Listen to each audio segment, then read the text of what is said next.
Hello guys! Good day sa inyong lahat. Another vlog for another blessed day. I made this vlog kasi malapit na kaming umuwi sa Pilipinas for a vacation, for our annual vacation. I'm so excited. The next month, nasa Pilipinas na kami to enjoy our most awaited vacation and quality time with our families in the Philippines.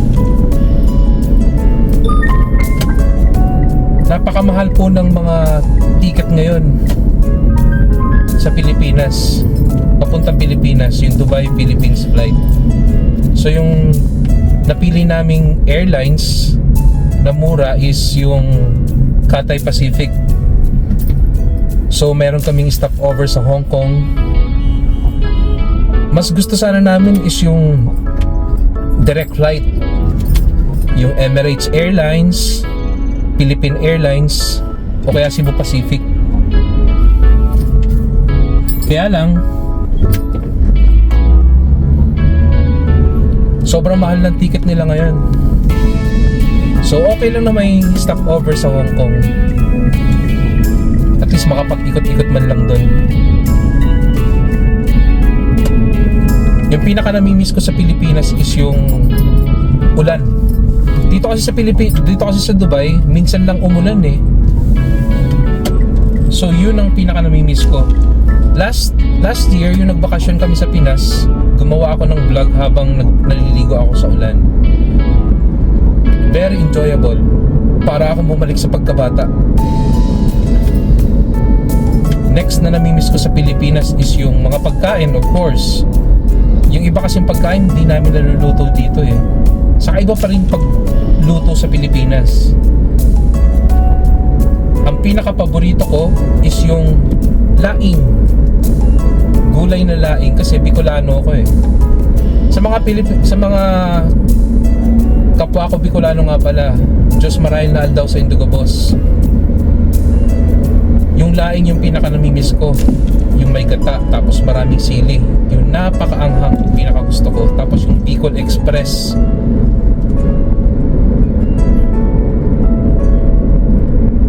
Miss na miss ko na yung mga pagkain na may gata, yung mga Bicolano recipes. Of course, tataba ng konti. Saka medyo hinay-hinay na ako ngayon sa pagkain eh. Kasi nagme-maintenance na ako para sa sugar, para sa high blood, cholesterol. Pero I still have to enjoy the foods. Andito nga pala tayo ngayon sa Al Maktoum Bridge. Ito yung bridge na papunta sa Dera. Yan yung Al Maktoum Toll Gate, Salik Gate.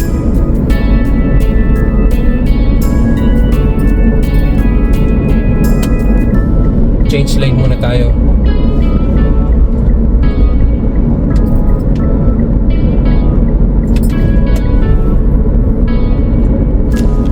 Ayan, lampas na tayo ng Al Maktoum Bridge. So going na tayo sa Al Murakabat area. So makikita nyo yung clock tower. Then bababa na tayo sa tunnel. Maikli lang tong tunnel na to.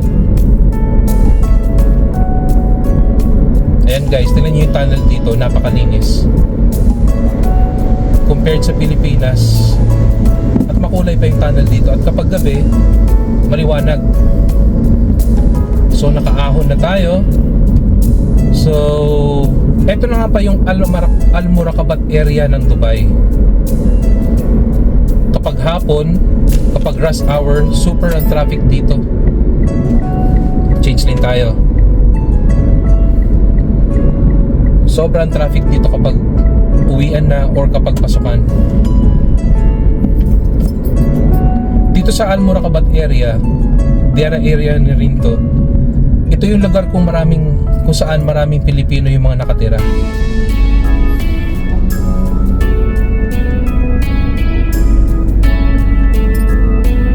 So yung una kong gagawin pagdating ko ng Pilipinas is pupuntahan ko kaagad yung motorcycle ko.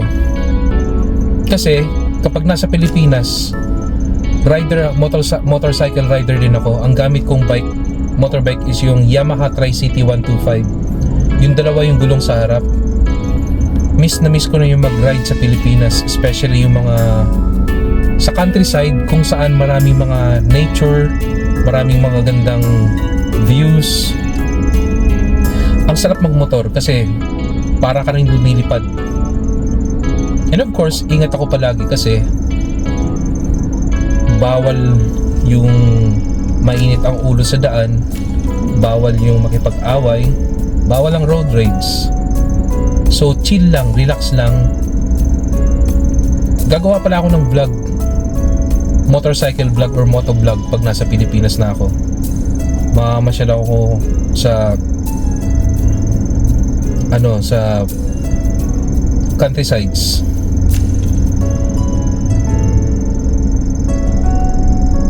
Iniisip pa namin kung saan kami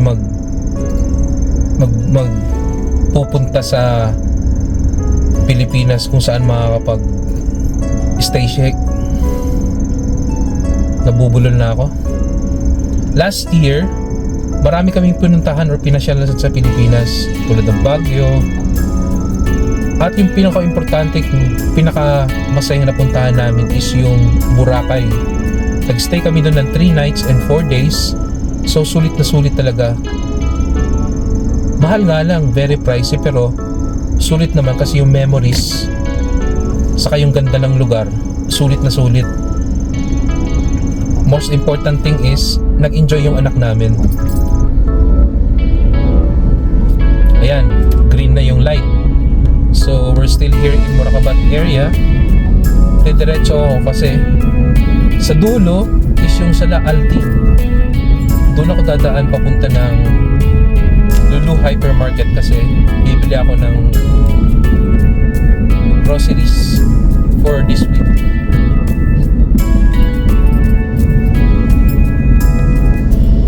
Maraming nagsasabi na ang sarap daw mag-drive dito sa Pilipinas kasi ang sarap daw mag-drive dito sa Dubai kasi malinis yung daan, malawak, less traffic. So pagdating sa Pilipinas, doon ko uli may experience yung bara-barang traffic. Pero okay lang.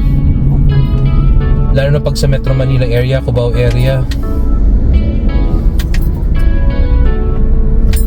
Nataalala ko dati yung nagdadrive ako papuntang Quezon City.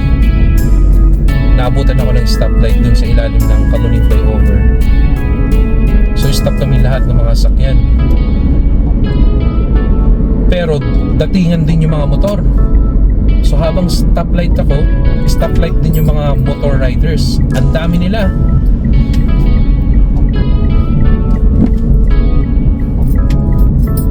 Sabi ko, ang dami ng motorcycle riders na sa Pilipinas, lalo na sa Metro Manila area.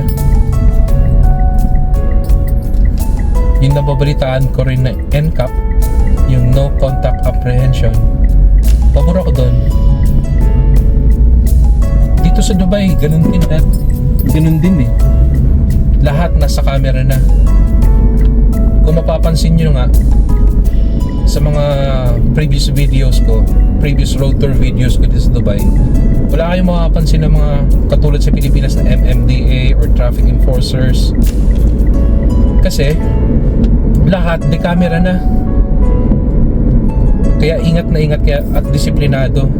Kasi once na gumawa ka ng violation or traffic violation sa daan, sa kalsada, makukuha ka, makakapture ka ng camera.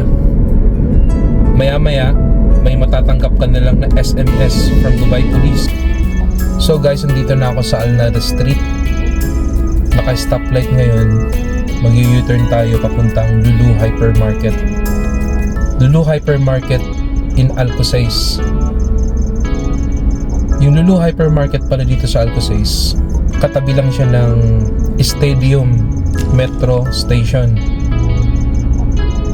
Ayan, green light na, so abante na tayo and have a U-turn.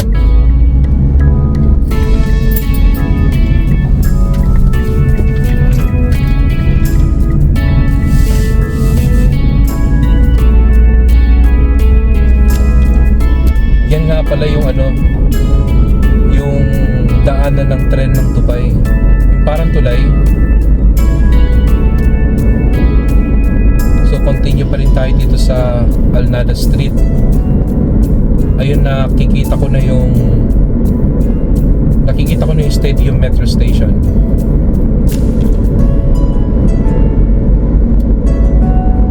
Ayan guys, ito yung Stadium Metro Train Station.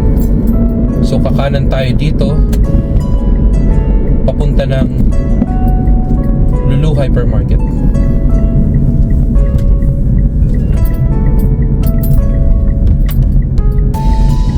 Ayan, nakikita nyo na ba yung Lulu Hypermarket? Nasa kanan ko. Diyan ako pupunta ngayon. So may stoplight dito para sa pedestrians.